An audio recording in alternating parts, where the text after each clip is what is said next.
So apparently my parents talk about a lot of heavy stuff on their podcast. Listen at your own discretion. Like, comment, subscribe, and share or whatever. Anyways, welcome to Sobriety.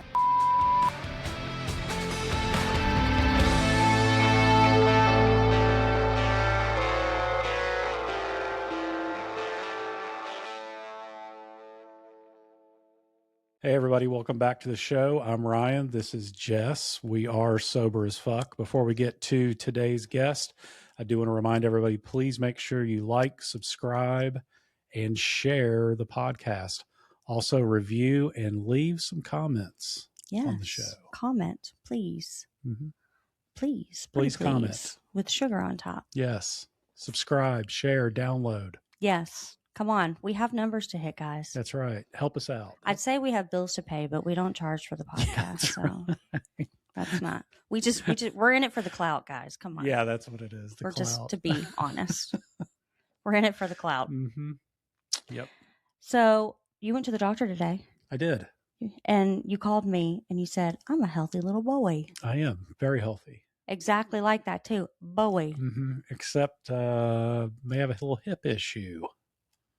I think that excludes you from the little boy category. I thought it was a hamstring from all this fucking running I'm doing. Yeah, and your doctor's like, no, old man, it's a hip. Could be a hip. We're going to do a little x-ray. It's okay. We went to see Pentatonics over Christmas, and I love them, and you do too, but I introduced you to them. Yep. And we try to go see them anytime they come to Knoxville. And you actually surprised me with a little pre-show VIP thing where there's a Q&A and they sing a couple of songs. So it's very intimate. And I recorded quotation, quotes, finger quotes. Yeah, you recorded. All right. I recorded, but no, I didn't. I recorded 9 seconds. You were able to watch them through your camera. Yeah. Good job. So, your hip, my lack of intellectual technology, we're killing it out here. We are killing it out here. Yeah, getting old's a motherfucker. I know, on a daily basis, I should say actually at least 20 times a day, you and I both are what's that what's that word? That thingamajig, that thing, it does the thing and then the thing and then and it's something stupid like a stove. It's something very common. Like a battery? Yeah, it's not like a word that you don't use a million times a day. So of course I have fooled myself into believing I can do the New York Times crossword. I've started that, because I can't remember to press record or to remember simple words. So of course I can complete the entire New York Times crossword. And I've gotten you stuck on it now too. Yes. I'll ask you for a hint or a word or whatever, and we'll be watching a show and you'll pause the show and you'll be like, give that to me. This is going to drive me freaking crazy. Give it to me. So, takes up time. We're trying to prevent Alzheimer's one crossword puzzle at a time, guys. That's how we do it. So we'll see. That's my story about cats. So as we get to today's guest is Brenton Sconce. I thought I was insane for doing all these races and runs that I do all the time. And then I met Brenton. This guy doesn't run. I'm sure he does, but in May, he's doing a bear crawl. From bar crawls Not to a bear bar crawls. crawl. That's right. A bear crawl, BEAR, for 7 miles. Yes. I'm tired just thinking about it. 7 miles. I told my daughter about this. She said she made a reference about in her classroom. Her teacher made her do this, just back and forth. Clarification. She wasn't in the classroom. It was her cheer coach. Oh, yeah, her cheer coach. Whoops. You make it sound like she comes in, she's like, you didn't do your homework? Get down. That's right. Bear crawls. And I told her 7 miles and she about fainted. She's like, there's no way. Said, and you literally just said her teacher in the classroom. I'm sorry. Cheer coach, I'm guys. an idiot. Cheer coach. Okay. Go. Anyway, old people back to Brenton. Brenton's 3.5 years sober, hails from Washington State. On top of the bear crawl, how I came across Brenton was our favorite show, The Office. He actually has a page dedicated to sobriety and The Office called Office Recovery, which is really cool. You need to check that out. But anyway, I can't wait to hear all about his story. Let's please welcome to the show, Brenton Sconce. Hey, Brenton, how are you, buddy? Hey guys, how are you doing? Thanks for having me on. Yeah. Thanks for Did coming you on. enjoy that like totally chaotic It intro? was wonderful. Yeah, absolutely. It was wonderful. Yeah. I think a lot of people will relate. Yes. Yeah. It's Yeah. bad. Well, No, Brenton. that was great. I especially like the part about her, in the classroom, but not in the classroom. Bear Yeah, crawling. that's right.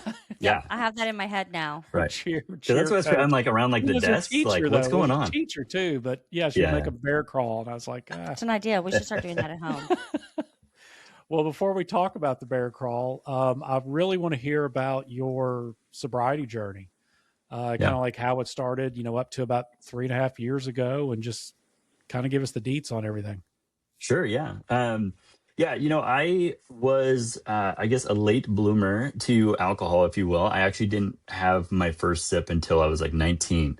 And I'm pretty sure it was like Mike's Hard Lemonade or something, like that. And I was a social drinker for a number of years, like just, when we'd go out with friends, have a beer, have a drink, go out to like the cigar lounge and have a scotch and a whiskey with my buddies and that sort of thing. And that really was kind of the start of my drinking career, if you will. So just very, very much social. In my early 20s, I went through a divorce that just kind of rocked me. And that was the first time that I really remember turning to alcohol with an actual like purpose, like an actual means of trying to like escape or cope or whatever the case might be. And that's kind of the first point that I can kind of pinpoint using a substance to, try to figure out my reality of what was going on. And over the next, probably decade or so, it just slowly started kind of ramping up. Still very much a social drinker, but there was a little tinge of like purpose and intention behind it, if you will. I ended up, I got remarried about 5-6 years later, and had, by this point I've got 2 kids, and I go back to college, I get my degree, and I end up getting a position that was kind of like my dream job, right? And for me, that was actually pastoral ministry. That had been something I'd been kind of raised in that sphere, and felt like that was really where I was kind of called to go. And so I end up landing this position as a lead pastor, right 2018 through 2020. So right before COVID hits and all of that fun stuff. And I walked kind of through that journey, and still very much socially drinking, but at the end of that time period, I actually end up volitionally stepping away from that role as lead pastor. There was just a lot of kind of health concerns with my family. Just like I was working multiple jobs. My wife was working full time. We had our little kid at the time, and it just wasn't sustainable. And so, I think for very good reasons, I stepped away. What I didn't expect to happen was, with the removal of that position, all of a sudden, this kind of whole world that I had crafted around myself and kind of became my identity, that all came crashing down. And so for me, all of a sudden I step away from this role. I'm back in like a sales job, which was kind of my past experience was in sales. And so I was in a sales job that, paid the bills, but that's pretty much what it did.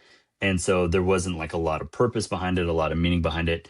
And all of a sudden I'm asking all the metaphysical, questions of like, who am I? What am I doing with my life? I'm way behind. All my other peers are at this level and I'm down here. And so all those questions start kind of crushing in, and I just start getting this overwhelming sense of failure and like every aspect of my life, like not just vocationally, but like, relationally and as a dad, and all these questions start popping up of like, what am I doing? And that is really where I started like actively using with intention when it comes to just drinking.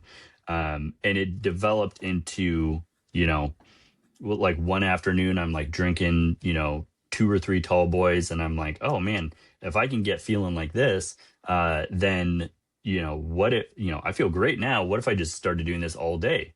And I just would feel great all day. And so then it quickly morphed into early mornings and afternoons and evenings. Um, and then that quickly morphed into uh, getting to a point where I realized, oh, I'm drinking more than what's socially acceptable. And so I'm going to have to start hiding this because I loved the way it made me feel. I loved the way I thought it made me show up to people, like giving you that confidence, giving you, like I didn't have to worry about who I am in front of you, because I just was kind of existing. And so I started to see really behavioral changes in me. I mean, started obviously hiding the drinking, starting to be deceptive, lying, stealing just so I could get the next drink. Because I had to use cash. I couldn't do it on a card or everyone would find, wife would find out, family would find out.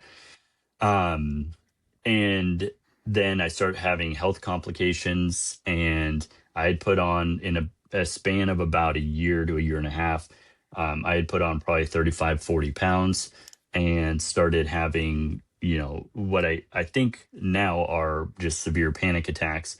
But at the time, I didn't know what they were, but it felt like heart attacks. It felt like, those kinds of things. So I'm going to the ER multiple times, getting EKGs done, getting tests done. They're coming back normal.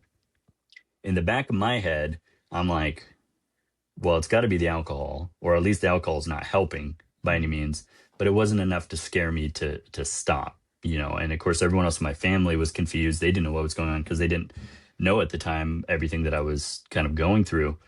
And in all of that, there came a point where I literally was caught red-handed stealing cash, and I stepped away from that encounter, and that's kind of really where my moment of clarity was. And other than like the grace of God, I don't know why this moment of clarity happened at this point, but I texted my wife in that moment and said, I think I'm an alcoholic and I need help. I knew enough about myself to know I couldn't stop, obviously, on my own. I was like, I need to get somewhere that's going to provide accountability and just get me out of this situation. Um, I had a friend who had just come out of a treatment center about 6 months prior, and so he was my first phone call and said, "Hey, what did it look like to get into this place? How can I get in?" And so he was able to make some calls. And 2 days later, I was in rehab and going through detox and then patient treatment stuff. And that's kind of where everything started as far as my recovery journey. So I went the detox, rehab, inpatient route, and did all of that. I did their IOP program for 12 weeks after that. I did another 90 days of outpatient treatment after that. And then I just attended group sessions and therapy sessions with that treatment center specifically for another like 4 months. So all in all, my like treatment experience was just shy of a year. And that was 3.5 years ago. So that's kind of, the Wow. short of the story. Yeah. Yeah, I mean, that's awesome. Like, I hear a lot of self-realization. It takes mindfulness to be able to look and say, I think that I have a problem with this. And I kind of told you before we started filming that I wanted to ask you about like your pastoral work and Mm. your foundation of Christianity, because we see a lot of people who connect with their higher power, whatever that is, in recovery. And we've had some who have a childhood of, or a religious background.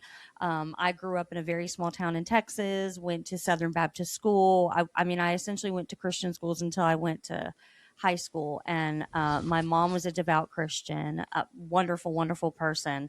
But, growing up in the South and religion, it can be tricky. And a lot of people have a lot of religious trauma, and I see that they are hesitant to do things like AA or different programs because of that, which is fair and valid. I mean, it's not religion specific. Any organized anything, is going to have some parts of it that aren't so great.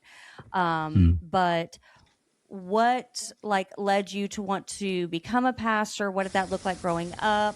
How did you deal with that and sobriety? And did you find yourself sort of separating from that, coming back to it to make it stronger? I'm just really curious because I Sure. turned my back on a lot of faith for a while, and it took me a while to come back and be like, I am a spiritual person. I do connect with some of these. So what did that look like for you? Yeah. So, I was raised as a pastor's kid. So I was raised in the church, and there definitely was a period of college and early 20s where that wasn't really on my radar as far as getting involved in ministry. I was more business minded, and so I wanted to open my own businesses, and so I was kind of going that direction. And when kind of everything went south in my early 20s, I think that's really where I started to find my faith start to become active again, and I was able to find comfort and solace in that. And through that period, through that period, I started kind of revisiting, my background and thinking, I have a passion for people to be taken care of. I have a passion for people to flourish and to be like who they are meant to be. And in all of that, I thought, what if I was to step into pastoral ministry? At that time, I was serving as like a small groups or a community groups pastor or director for my local church. And so I was involved in a lot of spiritual formation work within the church, and I thought it's kind of the next logical step would be to go back to school to get my degree and to step into an actual pastoral role. And so that's kind of why I went that route. When it came to the drinking portion during all my pastoral ministry, it still was very socialized, and I was in a spiritual sphere where it was kind of looked favorably upon, like having a glass of whiskey at the end of the night. And so that was something that I was able to just do, and it kind of just fit with kind of my theological grouping, if you will. And so all throughout my pastoral ministry, that's kind of where I was at. But what I didn't realize that at the time was that for me, I think there was a genuine care and a genuine heart for people, but there was also very much a misguided identity that was getting placed in narratives that I had believed growing up. Like, for example, there was a moment, and I don't remember my age, but I have a very clear memory of hearing this said about me, which was, at one point I was a kid, and it was like a Sunday school class, and I prayed for the class or something like that. And somebody in the area had approached my parents and said, "Oh, wow, he's the next Billy Graham." Well, if you know who Billy Graham is, he's obviously one of the biggest evangelists of all time. And what's crazy is my parents told me, "Hey, so and so said this about you." You'd like to be encouraging, like parents would be. And that that little statement stuck with me, and apparently just wove itself so deeply into my psyche that kind of became this identity of in ministry, this is what success looks like, and it's going to look probably not just like Billy Graham, but I was like, it's got to look something like that, right? And so as I was working through my pastoral journey, like I said, there was, I firmly believe, genuine care for people there. That wasn't missing. But there was also this mistaken identity of this is what success is going to look like, or this is even what faithfulness to God must look like. And when that didn't happen in the way that I thought it was going to happen, and then I stepped away from that, that's where the identity stuff came crushing in. And I think by the grace of God, having that moment of clarity, I do think that was a God thing for me.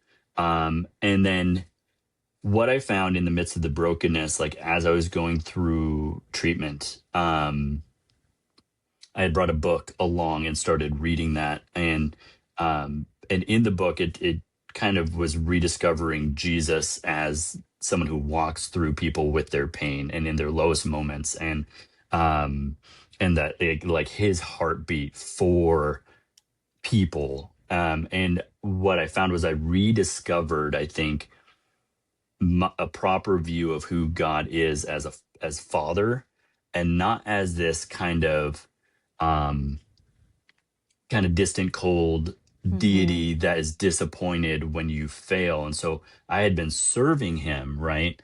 And in my mind, I started to feel like it was failing. And so therefore, God must have been disappointed in me. And God must, and in the rediscovery, I think, of what I've now come to call my belovedness in God, that God sees me as beloved and that that's my identity.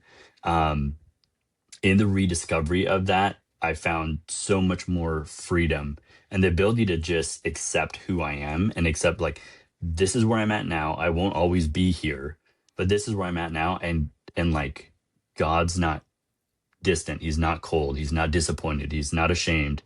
Like, he's just with me in this whole journey.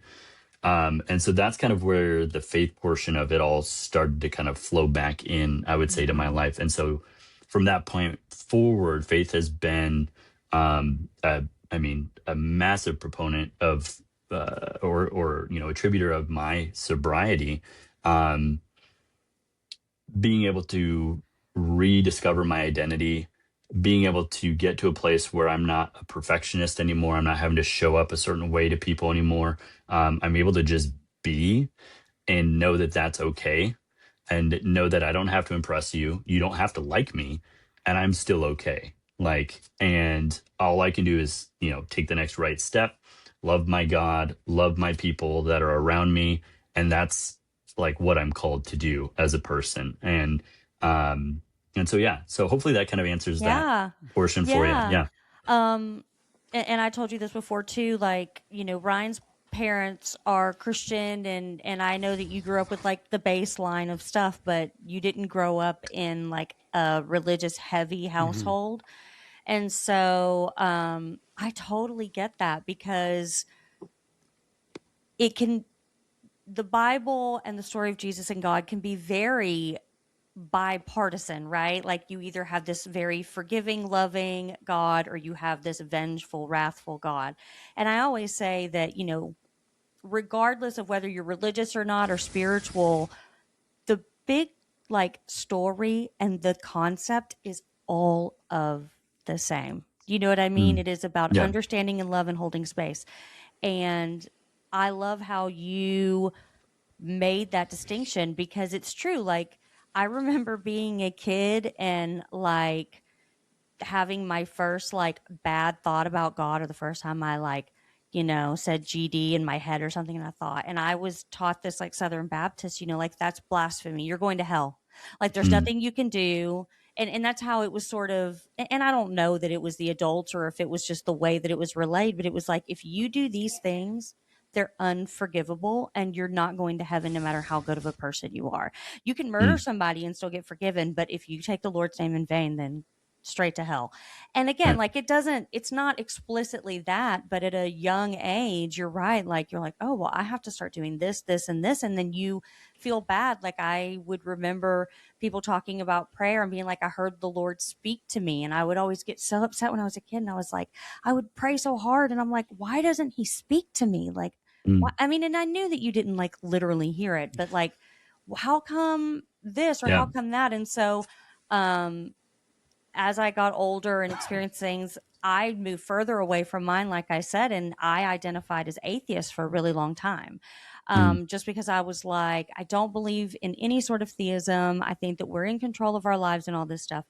And it took me a really, really, really, really, really long time to realize that that journey is a journey you have within yourself. I always say that, you know, God or whatever you believe in, it's almost like a kid in a science class with a magnifying glass. You know what I mean? Mm. I'm always like, I think that if you could personify God and he would speak, he would be like, you guys give me way too much credit. Like, y'all have like totally taken that, like I'm a puppet master and like put everything Mm. on me, when really it is everything within us. And I think that's so important, because it sounds like, you know, you question things, you were willing to evolve and change the way that you look at yourself and your spirituality. Mm. And that's what made you stronger. My brother was in addiction for 20 years, and same thing, like he found his faith again, and he has a much more conservative, stronger faith than I do, but everything that we believe in is the same. It's just the Yeah. way that we practice it in principle, right? Like, Right. and I see more and more people like that who are more open to connecting with a higher power, Mm. because like anything else, there can be trauma there, right? And it sounds like, you know, when you're drinking or when you're exhibiting destructive behavior, ultimately it boils down to you're acting out of fear. So that whole, like, you masking, it's all out of fear that you're not going to Mm. live up to everybody's expectations, fear that God's not going to love you, whatever it is, it's fear. And when you stop and go, wait a minute, like, the scariest thing is really disappointing myself, is having to get up in the morning and look in the mirror and realize that I'm not living an authentic life, that I'm not leading with compassion or kindness, that I'm not listening and paying attention to these things. And we've talked about this a lot on the episode, but you know, Ryan has a to-do list every day, and number one on his to-do list every day is don't be an asshole. And that's Mm. like a very like funny kind of snarky way, but it's so true. Like, don't be an Yeah. asshole today. Just Yeah. think before you speak, leave space for people, and be intentional and be authentic to yourself. I know that's me, a very long description of that, but like, I really enjoy these conversations Yeah. because it's so true. Like, just stop for a minute. Okay. You're not Mm. a horrible, awful person who is condemned to hell. You're a human being with human being thoughts and emotions, and you make mistakes. And let's just like pause for a minute. Yeah. And Ryan, I would say that even in your recovery, you found a lot of connection. Like, you're big on, I don't know how, I don't know why, but I make good choices and doors open and good things happen. And that really is, I think, what it's all about. I think it's a mindset Uh-huh. change is Yeah. what the biggest part is, because and Brenton, you could probably speak to this too. I mean, you know, when you're drinking, you really lose yourself. Yeah. And that's what I did for so long. That's who I became. Now you have control of yourself, and that mindset change literally has changed everything. Yeah. For sure. Yeah. Yeah. Absolutely. Yeah. And I think that, yeah, at the core of it being an identity thing, and because you know you're going to respond out of fear based Mhm. on your identity being attacked, right? Or your mindset is going to be based on how you view and understand yourself, and who you are, and your value and your worth and your dignity. And so when we don't feel valuable, don't feel, you know, dignified or worthy, of course we're going to treat ourselves like garbage, you know, like. And when you get to a place where you can find the beauty in the mess of just life in general, and I think finding that perspective, right, like you said, the mindset of even the hard things being transformative, that is where I think real freedom starts to kick in, and that's kind of become my whole mantra, if you will, of just like doing hard things to create a life that you love, while resting in, you know, my identity of who I am. And for me, that's, like I said, beloved. And so that's kind of become the motif, I think, for everything that I've done moving forward, and everything I, you know, foresee myself continuing to do. Because guess what? If it fails, I'm okay. If it succeeds, I'm okay. Yeah. Like, and you just move forward. And like I said, as long as you're doing your best to love people well, and you know, take care of your side of the street that you got to take care of, and own up to that, man, that's the epitome of a good life. So Yeah. The rest falls Yeah. into place. I love that. Yeah. And it's freeing too. I mean, it's not that it makes it easier, but when you let go of a lot of that, you're like, man, like everything's just a little quieter and more peaceful. Very calm. Yeah. Because you don't realize how much energy it takes to be hateful. And when I say, I mean, that's a strong word, but we all are Just exhibit hateful behavior. Creating and searching out and chaos. judgment, and it's Right. all inner reflection. So we all do it, but like, you're like, oh my gosh, like this really, this is very peaceful, right? Yeah. But like the majority of people who have addictive tendencies, you said you like to do hard things, and hard things for me are like, you know, getting out of bed when my first alarm goes off, and hard things for you are doing a 7-mile bear crawl. Our definition of hard things are very different. I like yours more. Tell us about that whole journey too, because is that what like I see the hat, the bear on the hat? Yep, that's the logo there. Yeah. Yeah, that's part of it. And that has evolved. Like it wasn't like, you know, I got sober and the next day I was like, I'm gonna go bear crawl and do something really hard. This has been a journey. And it started with a lot of smaller hard things leading up to this. But yeah, the bear crawl, you know, that came about coming into recovery, starting getting back into shape. You know, I had mentioned like the weight gain and the health issues. And so I was like, I need to get that back in check. And growing up, I'd always been, well, I like to call myself an athlete.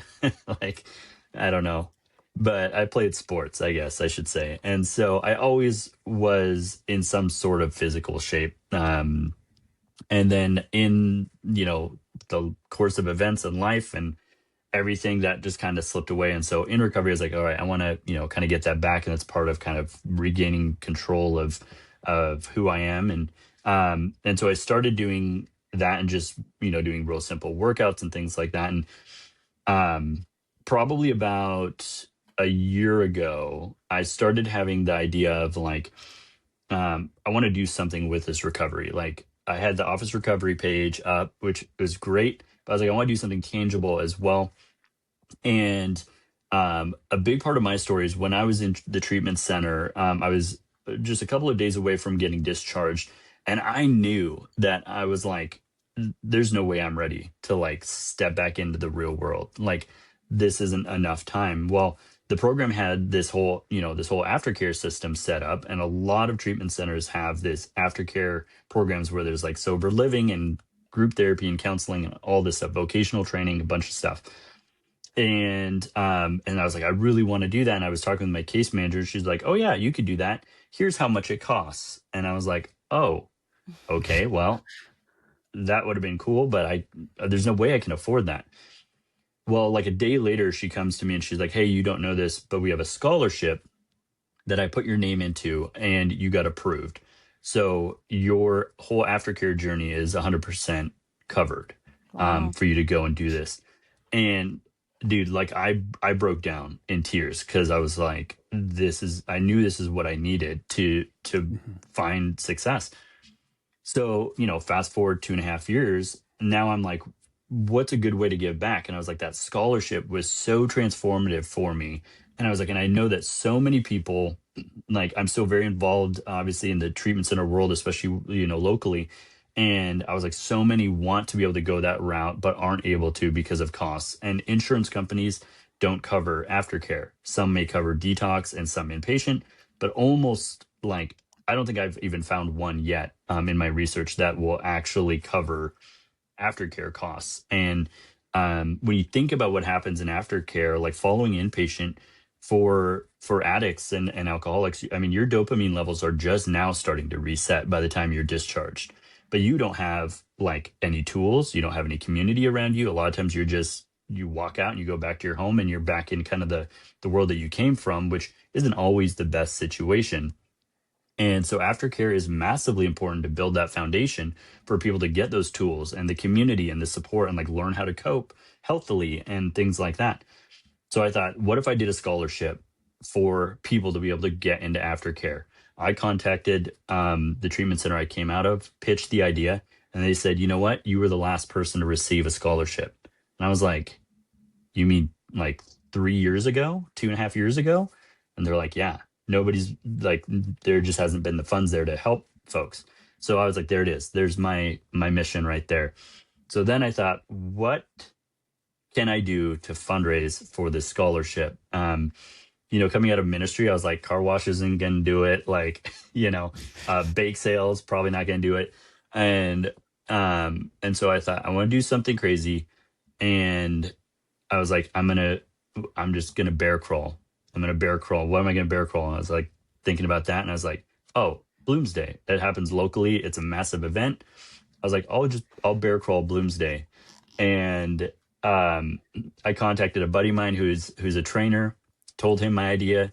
He's gracious enough to be like, I will train you. Like, let's do this thing. So for the last, 9 months now, I've been actively training, dieting, all the fun stuff to get ready for this thing.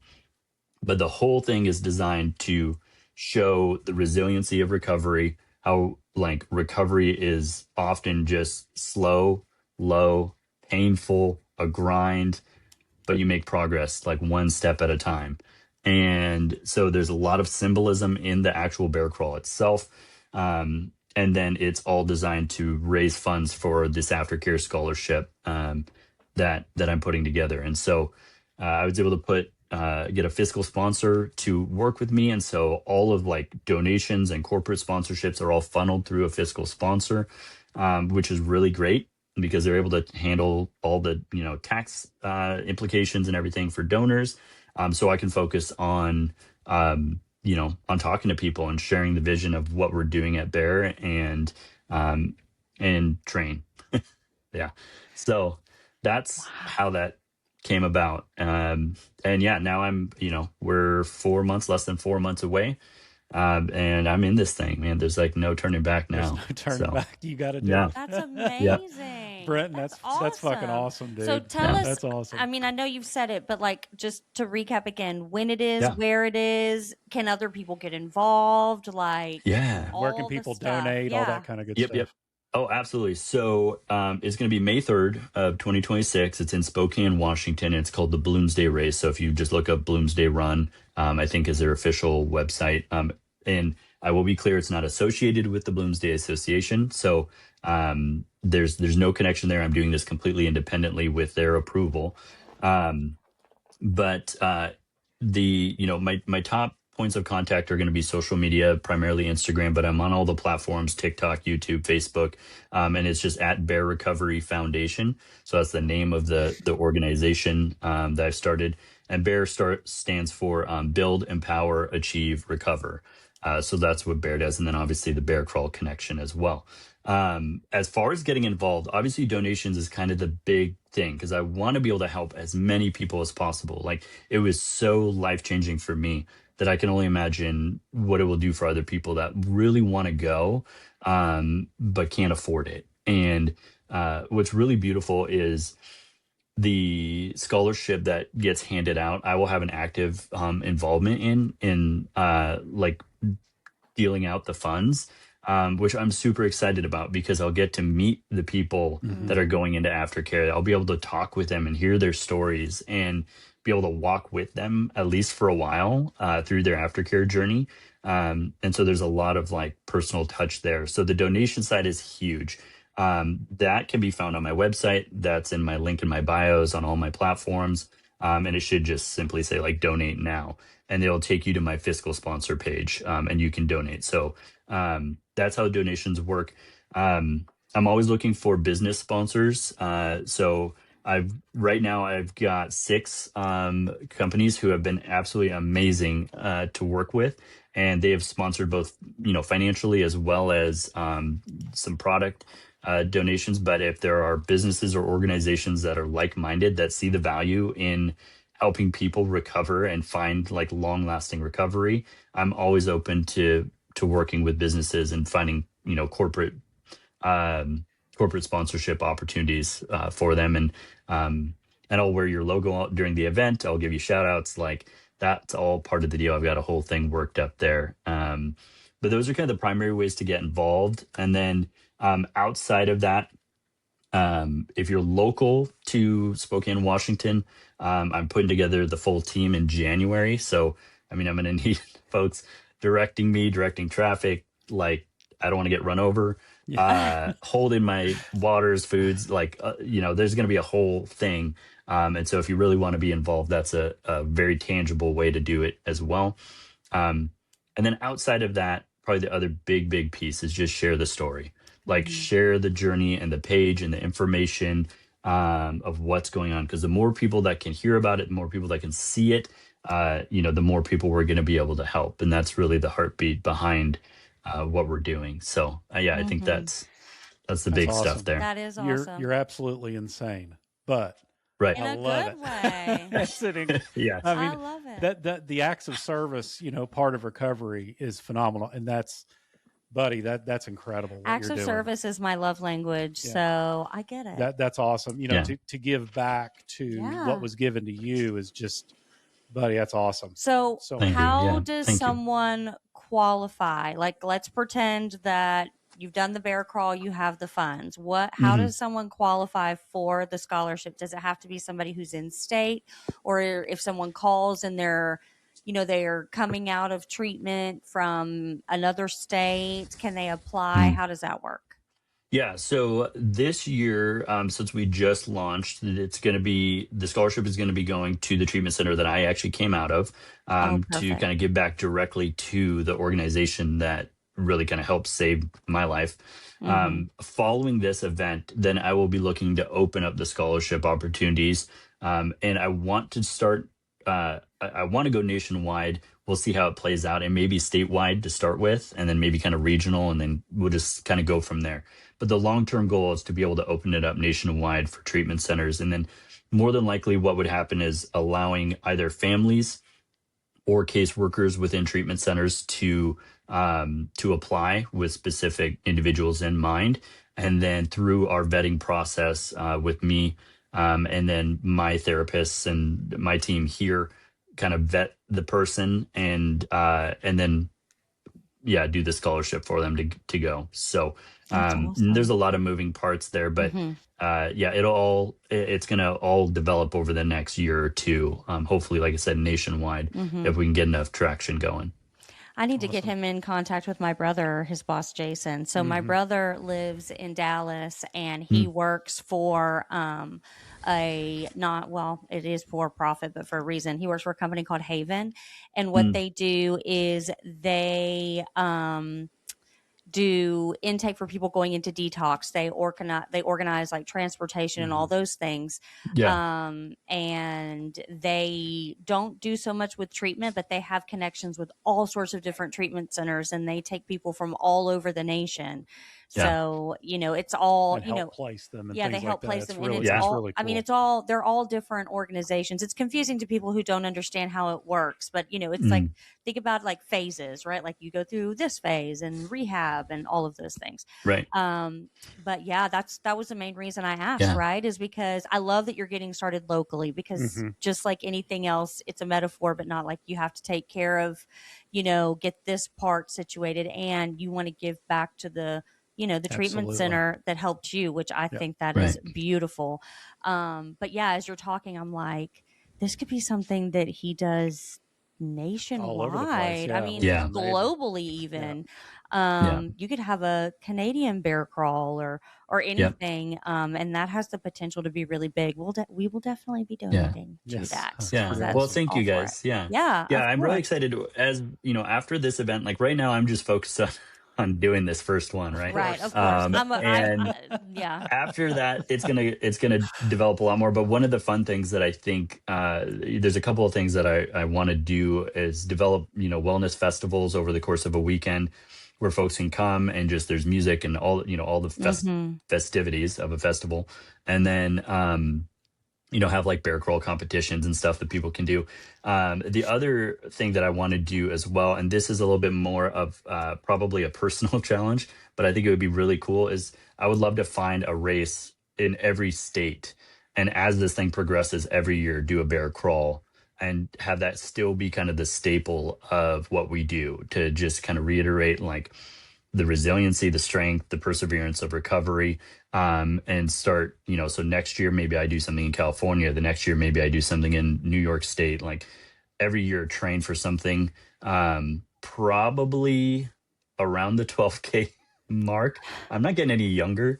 Yeah. And so I'm like, oh, after this, I'm like, a 5K is going to look real good. So This is the guy we'll to see. talk to. He has already started like racing in every state. So you guys should totally Yeah. bro out and We'll team start up running and do it. together. Yeah. Actually, You can just like lap me. Yeah, It's the like- day you're doing your crawl, I'll actually be in Ohio Oh, doing yeah. a 10K. Yeah, it's just Okay, I'm like nice. setting up all these races for next year. I'll be out there with our Awesome. merch and with your organization, right. and I'll Yeah. just be like, "Yay! Listen to our Yay. podcast and donate to Donate this to fair. scholarship."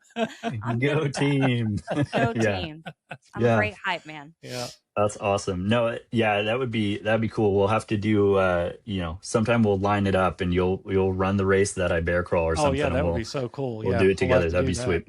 Yep. I love that Yeah. idea of a festival too, because like Yeah. I love I my brother and I grew up in performing arts, and so we love music, and I love any kind of music. But my daughter loves concerts too. She's 14, and I've the idea of something like Bonnaroo and things like that is so much fun. But not to knock anything, but like I don't want to go to an outdoor festival and be around a bunch of like drunken high people. I'm sorry. I'm not trying to whatever, but like I would love to go to a festival just like that is more sober leaning, because I love the community, the music, the whole idea, and I'd never thought about that. That's Yeah. really awesome. That would be a lot of fun.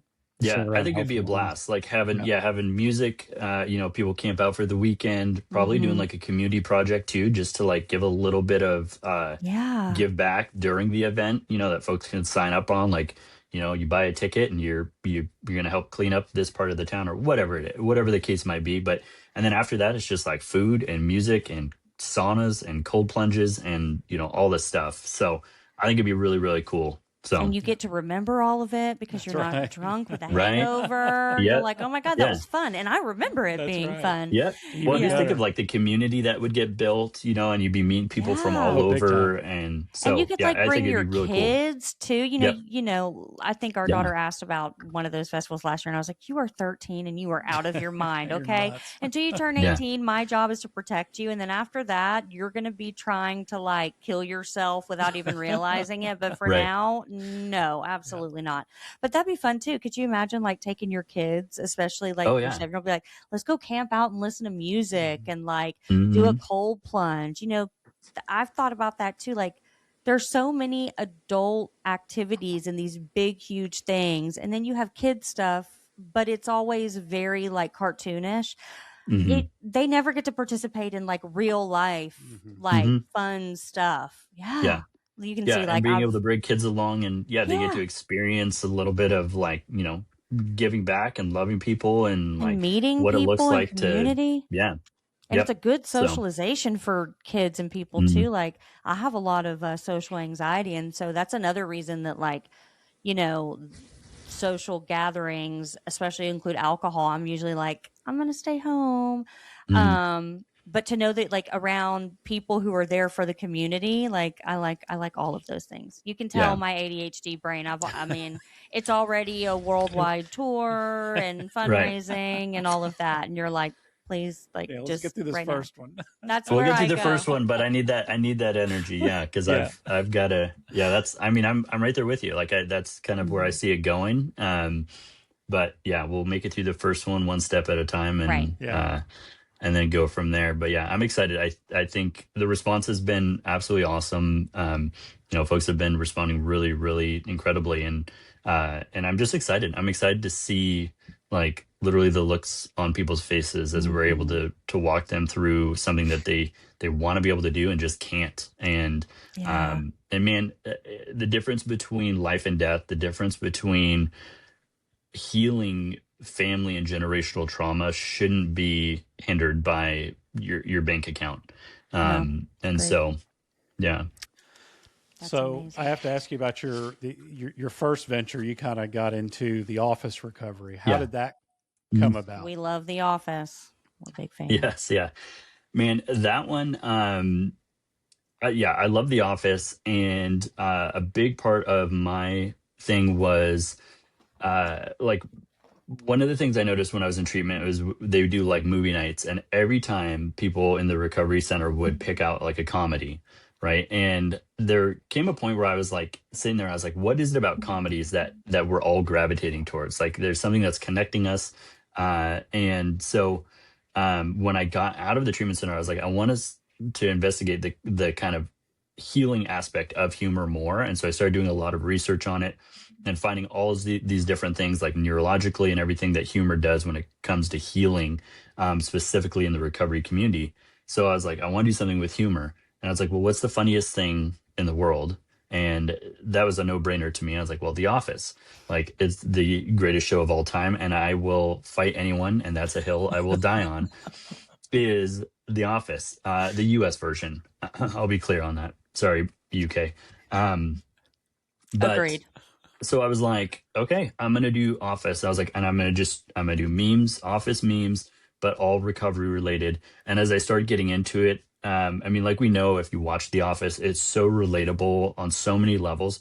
So the material for recovery is there. You just kind of see it through that lens. And that's where I was born. Yeah. And that has been a lot of fun. It is a little bit of on a pause right now as I'm working on the Bear Foundation stuff. But I still am active on there. But it's been so much fun. Like, I think I annoy everyone I live with because I'm just like, laughing. And then I'm like, check this out. You know, and they're like, you made that meme. I was like, I know, but it's The Office. Like, so yeah, such great, material there. And yeah, The Office is fantastic. So that's where that came from. We've said that's what she said to so many things, so many times, every single day, that our daughter is now like, really? Yeah. Really? And now she says it with not even thinking about it. And now she like understands like the deeper meaning to it too. Sure. So she'll say, and I'm like, Lily, that is not appropriate. And she's like, you guys say it all the time. I'm like, we're grown. Yeah, they call you out. Yeah. But No, it's all got- good fun. I love that. Like, even like my little, my kiddos that are young, 7 and 4, like, they know all the characters. They can, like, if they see a picture, they're like, oh, that's Dwight, and they haven't watched anything yet. They're not watching it yet.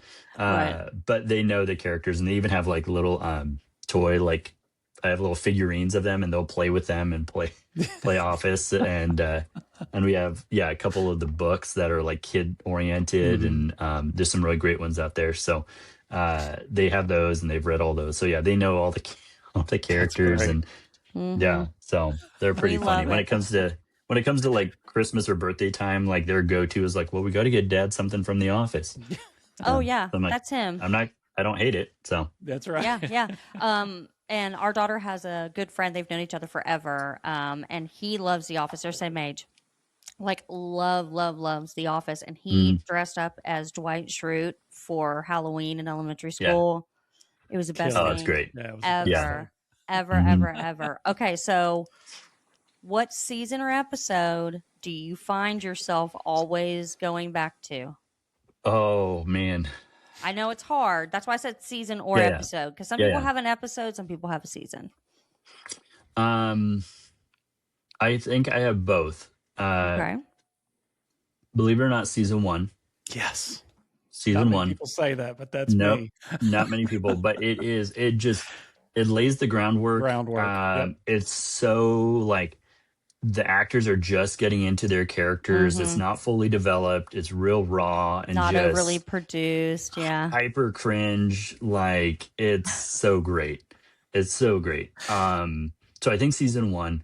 And then as far as like an episode goes, I mean, Dinner Party's hard to beat. Dinner Party is so fantastic. And then I think the other really good one is probably Diversity Day. For me, I love Diversity Day. Like, every little like nuance of the writing on Diversity Day, like the instructor, Mr. Brown, and like every little, oh man, they're just brilliant. Like, I can go on for days, but like all the little comments, the little looks, like, yeah, it's so It's so good. Those So are good ones. Those are really good ones. Have you, I mean, this is more of a rhetorical question, but have you seen like some of the outtakes and the bloopers that they've released? My favorite, my absolute favorite one is with the tiny TV, and Michael talks about it, and he like, and it folds up right into the walls. and like they took them so many takes because John Krasinski just continued. He's like, I'm so sorry, and just continued to just like lose it every single time. And once he breaks, like I heard that like once John would break, it would be like 20 takes later where he could compose himself because he couldn't get it like together. he can't do it. But yeah, that's so good. I've no joke, if I wake up like on mornings and I'm just feeling kind of blue or just kind of down or whatever, I'll just straight up YouTube like outtakes from The Office, and that does it like every time. Like because they're just so good. Like there's the TV one. I also love anytime you get Steve Carell or Oscar Nunez to break, which I think Oscar, it was reported he only broke like twice in the whole, 2 or 3 times in the whole series. Incredible. So if you can get him to break, like it's just gold. So yeah, the ad-libbing too. I mean, that makes it good. Like long before the Office, like I really loved oh god, of course I can't remember we talked about me being old, but like For Your Consideration and Best in Show, Eugene Levy, all of those, because it's the same thing. It's like there's a script, right, obviously, and there's a story, but you have these brilliant actors and writers who are in the show, and you allow them to be creative and like organically play off each other. And I think that's another, there's something about it, and I think that's what it is. You're right, you have these brilliant minds. Asian Jim is still to this day one of my favorites because it lives on, because like I'll scroll through Facebook and it's like,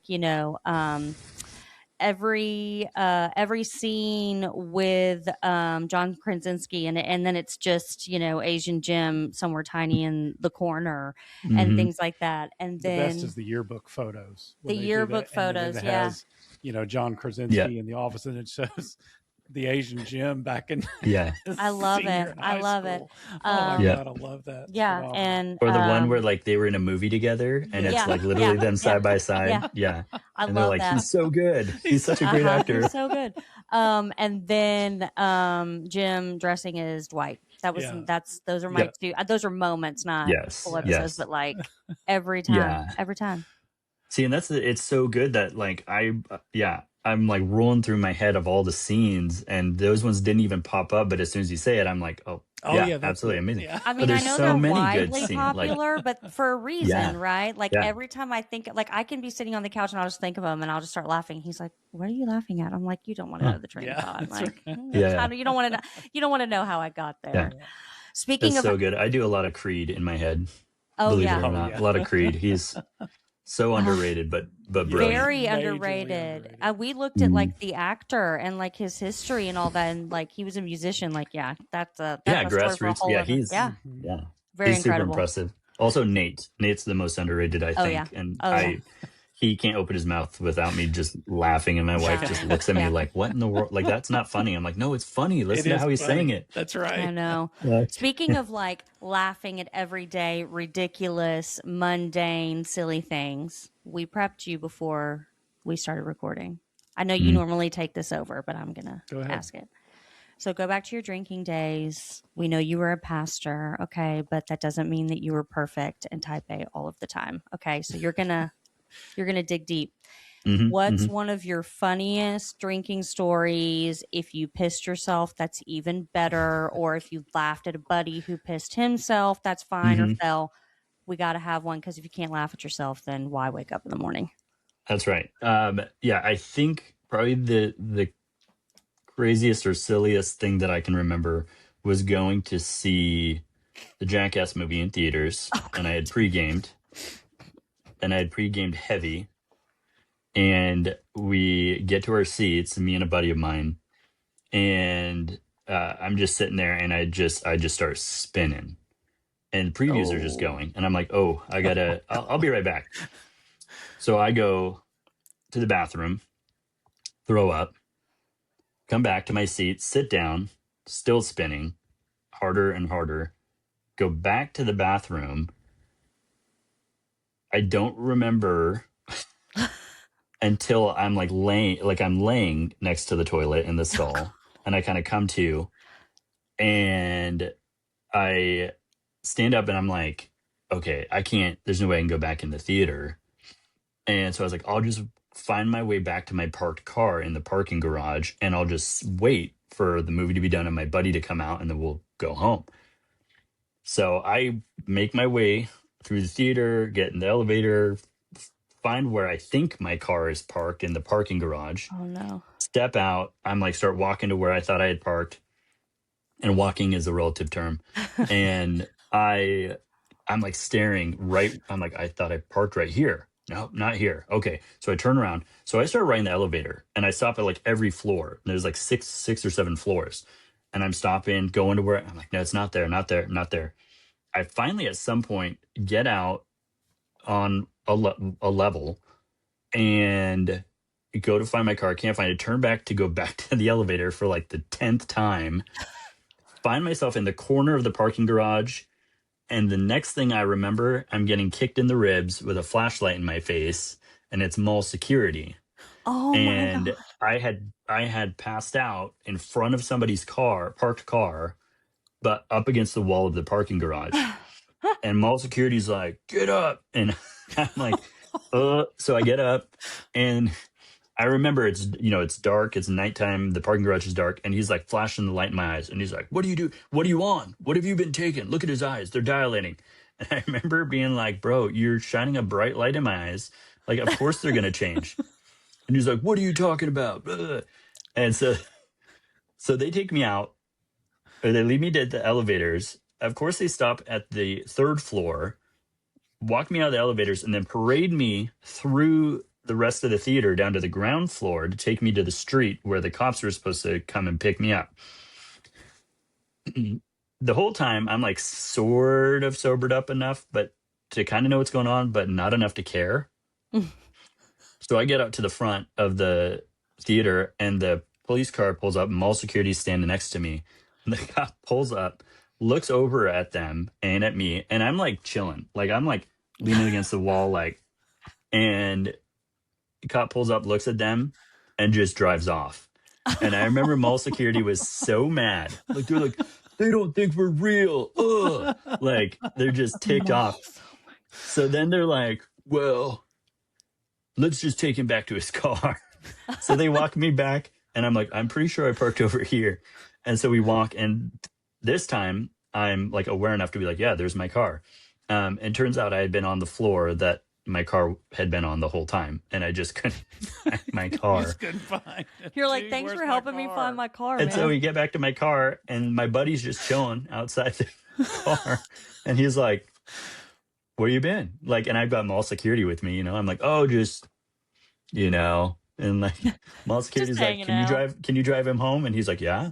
And they're like, all right, don't do that again, or something. Like, and then we get in the car and leave. That's my story. Wow. That's hilarious. How much time lapsed? Because you obviously missed the whole movie. I missed the whole movie. So how long was he waiting for you?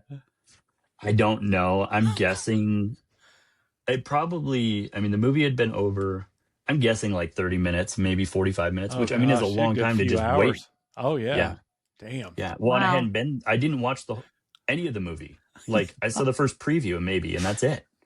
That's a fun day. And it's gangster. I remember talking to him later, and he was like, yeah, he's like, he kind of just knew. Like, he's like, once he didn't come back, he's like, I figured I'd find you at your car. And, then I'm like, well, like, this friend that doesn't like come and look for me, and like, that's right. He's like, no, I'm here to watch a movie. We enjoyed the movie. Thanks he'll be a lot, fine, man. Thanks. Yeah. That's so funny. I very well may name this episode, Dude, Where's My Car? That's right. I'm yeah. Now, here's the question. Well, that was the most frustrating thing. I was like, yeah, I had been staring at my car the whole time. Like, and it was there. And it was, that's how it is. So here's the last question we're going to ask you for you. Have you actually watched the Jackass movie then? No. You still Nope. have Oh, it you to still this day? have it? Not to this day. Mm-mm. Well, I mean, No, part of me is like, just I want the mystery and the intrigue of just never Just never never knowing. knowing. Yeah, just never knowing. So well, if you ever decide to watch it, you'll have to let us know what you That's think. right. So. yes, yeah, I'll Give let us you the know for sure. review. True story. Johnny Knoxville and Steve-O are both sober Mm-hmm. and have been Yes, for a while. yeah, which So. is super awesome. It Yeah, is very awesome. Well, Brenton, thank you so much was for great. joining us on the show, man. It was great. It was great to know more about you and the foundation, everything going on. We'll definitely be following you in the future. Yep. Tell us one more time Awesome. where we Thank can you. find everything before we go. Everything should be at Bear Recovery Foundation. So Perfect. that's my handles there. You'll find links to my website and donation page on all of those platforms. So TikTok, YouTube, Facebook, Instagram is my primary hub. But yeah, everything's on there. My phone number's on there if you want to text me, email me, contact form on the website. I'm available. So Awesome. yeah, Awesome. Well, thank you so thank much. you guys. Thanks again, Yeah, Brenton. thank you so Appreciate much. This was awesome. Yeah, we'll Awesome. talk to you soon. Bye. All right, bye.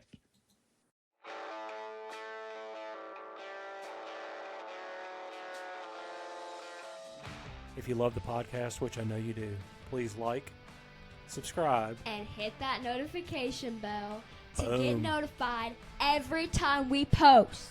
That's right. Dropping them, baby. Word.